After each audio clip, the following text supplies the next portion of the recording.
સૌ પ્રથમ અળવીના પાન લેવાના, એને ધોઈને વ્યવસ્થિત રીતે સાફ કરીને નસો કાઢી નાખવાની. પછી પાનને સાઈડમાં મૂકી એક એક પાન લેતા જવાનું અને નસોના ભાગની વચ્ચેથી કટ મૂકવાની.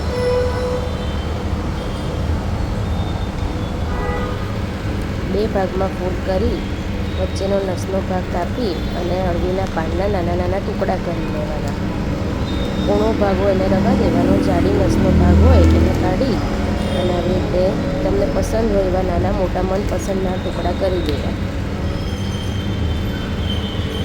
બને ત્યાં સુધી કૂળા પાન લેવા, જેનાથી ખાવામાં ભજીયા સારા લાગે. એવી જ રીતે બીજું પાન લઈ વચ્ચેથી ફોલ્ડ કરી હાફ કટ કરી વધારાનો નસનો ભાગ કાઢી લેવો. તમે ચાહો તો નાના ટુકડા પણ કરી શકો છો.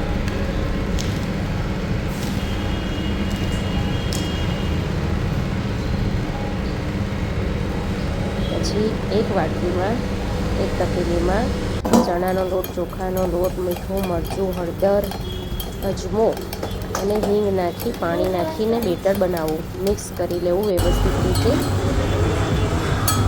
ભજીયા પડે એવી કન્સિસ્ટન્સીના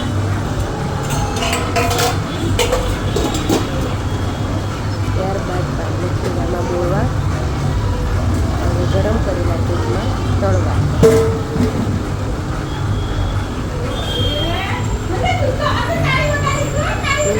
સખત રીતે ગરમ કરવું. ત્યારબાદ તેને ધીમી આંચે તળવું.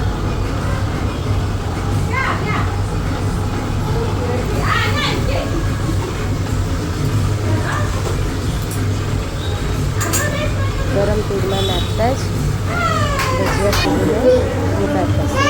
ત્યારબાદ તેલને બહાર કરી દેવા અને કેચઅપ સાથે સર્વ કરવું. નમસ્કાર.